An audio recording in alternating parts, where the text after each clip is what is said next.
Well, hello and welcome to my YouTube channel. Why don't you grab yourself a cup of tea or coffee or something and let's chat, because I thought that this, the last Friday film of 2024, would be a really good chance to do a roundup of all of my half-finished projects, see which have been finished, see which have been maybe neglected a little bit. There's one project that I'm completely changing because I don't like it, and there's one I've started. So let's go. My name's Jane. If you haven't been here before, I am a textile artist based right at the heart of Scotland, and every Friday I come here and I talk about creativity or the natural world, living life a little bit differently, and sometimes I talk about chronic illness because I have an autoimmune disease. So why don't we start with the things that I've actually finished. So first of all, I'm wearing proudly, this is the neckerchief that I kind of reversed engineered and changed a bit from a one that I saw on the Toast website, and theirs was orange, lovely orange, machine knitted lamb's wool, and mine is hand knitted cashmere that I've had in my stash since the late 80s. So here it is. I'm so pleased with it. It's a really nice size. It's very lightweight. It's very soft. It tends to stay tied. Though if I'm going out in it and it's windy, I think I might put some kind of brooch here just so I don't lose it. But it's been really good because it just keeps you cozy without lots and lots of kind of ends to get lost. So this is the scarf, and you can see it's just moss stitch in the middle, kind of very basic short rows kind of frill round the edge. So that is finished. That is really, really good news. Done, dusted, nice and simple. Because one of the things that I'm trying to think about for the next year is how I can simplify my life. And one of those things is actually finishing the things that I start and working out a way that will encourage me to do that. So the second thing that I have done that is finished, that I mentioned on a previous film about my works in progress, is this top, this waistcoat. Yeah. And I had knitted this in all kinds of ends of skeins, which were yellows and oranges and all naturally dyed, but just too light and bright. So I mentioned in my last film, which I will link, that I was going to try overdying it. And I overdyed this in onion skins. Very, very simple. Just simmer your onion skins for half an hour, then put your fabric into it. This had already been mordanted for the original dyes, so I went with that.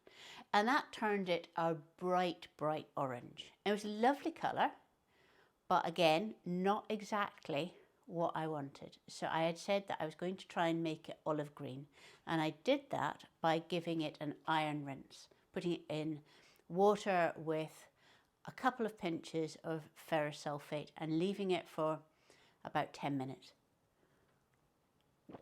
So that turned this kind of Satsuma orange to this beautiful olive green. And I'm so pleased with it, because when you're thinking about something that you actually like the garment shape and you've spent all your time knitting the blooming thing, to then put it into a dye pot, it's a little bit worrying. And it is slightly blotchy. If I was doing it again, I think I might remordant the whole thing, because the onion skins have taken, not in an overly patchy way, but slightly patchily. And I think that's because the mordant on the original skeins was not even. Some had more than others. They were done at different times. They tended to be done in ends of pots because I was just using them up. So if I was doing it again, possibly I would remordant it and then put it in the onion skins and then put it in the iron rinse. But actually the patchiness isn't obvious, and because it's a nice sheeny yarn, it's fine. It's fine. So this is another success, another done and dusted and being worn item, which is the other important thing. Because yes, I love the process of knitting and I love making things, but actually I want to be producing things that I'm going to be wearing a lot and that suit me and are easy to wear, and that is part of the whole thing. It's not just this kind of wanting to make something. Which brings us neatly on to, I shall put all of the links to the exact patterns and so on. This one is called the Overdyed vest, and it's by That Knitting Lady, and I will link that. Now the next one is really the project that has gone a bit wrong, and I'm going to be talking about how I'm going to redo it. So this is the Heirloom Quilt cardigan, and I had decided that I really liked the Heirloom Quilt cardigan, which is all knitted blocks that you piece together, but that it was too short and that I would make a longer one. So I knitted enough squares to make a longer one, and I even got as far as, you know, tacking up the top seams to see what it would look like. And then I tried it on and I decided that although it's a lovely pattern and although making it longer works, I would not like, even when they were tidied up, that to be the inside. I didn't like the seams, so I would have had to line it to be a coat. So it went back in the box and I did nothing with it, and I looked at it again and it went back in the box and I did nothing with it. And I think that possibly this is very common with projects that just go a little bit wrong, where you've made a decision, you don't really like it, and should you frog it? Now this, I'm not going to frog this because it took ages to knit. It's colour work, it would be really difficult to frog. But these are all very nice hand-dyed yarns, so I'm wanting to keep them. So now my plan for the next few days, actually, this is going to be my project, is to change this into a blanket. So to start with, I'll just unpick this half seam here, and then I'm going to make it out so that it's a square, and I will be lining it in, I think, just probably a plain blue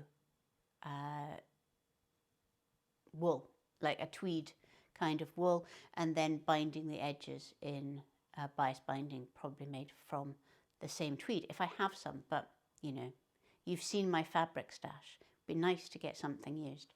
And then it's just going to become a lap blanket. It's going to stay on the sofa. It's the right colours for the sofa in the big space in front of the stove, and just something to kind of like pull onto your knees if it's a little bit chilly. So this is a one that obviously we're going to have to come back to, and I'm hoping that by the end of January this will be transformed into a lap blanket.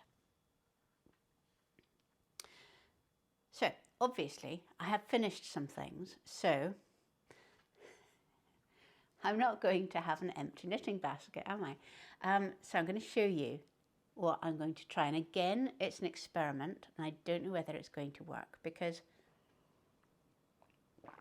one thing that is a gap in my wardrobe is a kind of cardigan that is fitted that would go over this, and I've been looking for a design for ages, and a lot of things are just a little bit bulky because I have a bust. If I wear bulky cardigans, all I can see is sort of like this prow going into the world, and I don't really like that. So I've been looking for a much more lightweight cardigan, and I will show you what I'm going to do. So once again, I have my stash yarn, and this is a very, very fine cashmere, but it's cashmere from a mill, so it's not fluffy yet. So it's actually really easy to knit, and I would say it's on the light side of 4-ply, but it is lovely. I love the colour. It's going to go so beautifully with this outfit if I can get it to work. So I decided that I really needed something that was going to be like kind of a 1950s shape. I went looking and I found this pattern. Now you can see it's a beautiful pattern. It's a really elegant cardigan, but it's not, it's very drapey, it's very light. It was made to be knitted in this kind of weight of wool. The only problem is that the sizing, which is one size, the sizing is for a 34-inch bust. Now, clearly, I do not have a 34-inch bust, and I have had no previous experience of sizing things up. But the pattern itself is quite straightforward. There's not an awful lot of shaping on it because it's got these gathered fronts. So although, you know, it is a fitted cardigan, I thought that I should be able to just cast on more stitches than are in the pattern and then carry on that increased width but keep the same kind of length and try it on. So that is where I am at the moment, and I have done 2 fronts and the back. So this is one of the fronts. I blocked it so that this is unblocked, but this bit is blocked so I could see what it's like and try it on. You can see it's, oops, I've got a needle hanging here. It's going to be, I think it's going to work. So it's got a very deep single rib waist.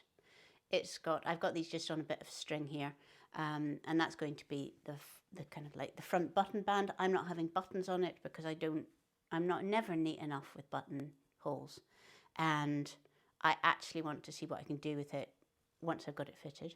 Then it's got this panel that was just increased at the bottom and decreased at the top into like a little yoke.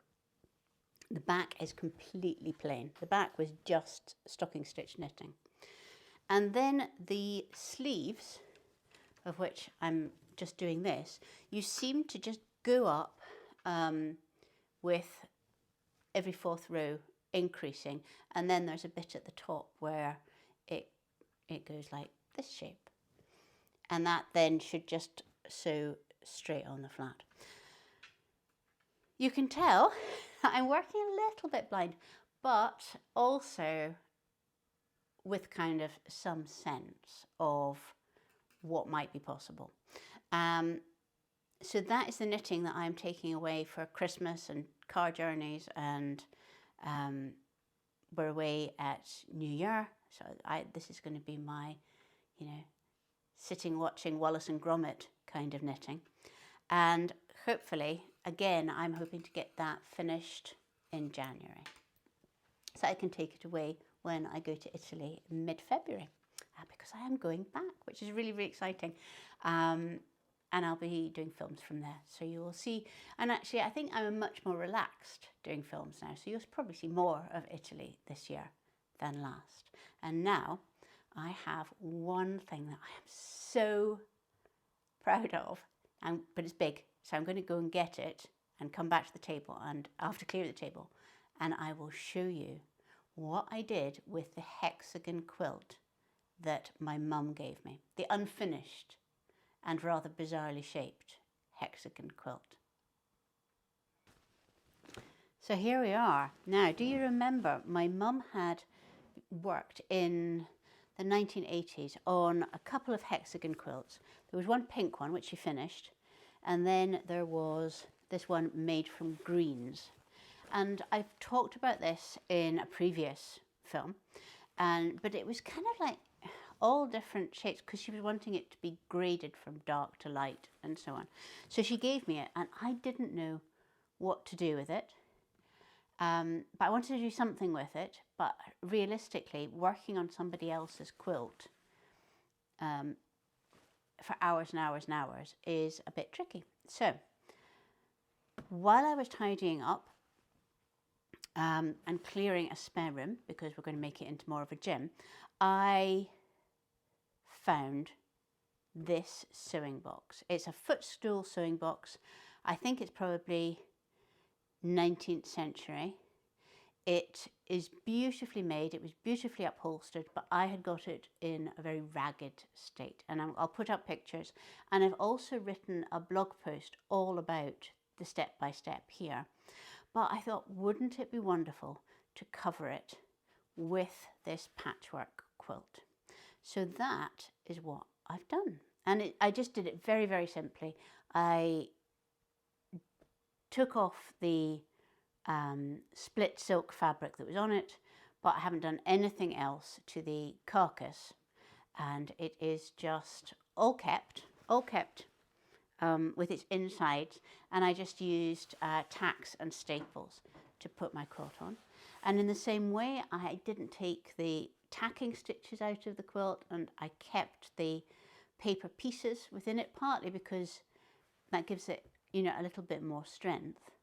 But also, I feel that's the story of it, you know. And up here, there's a one that has a little bit of damage on it, which I have there.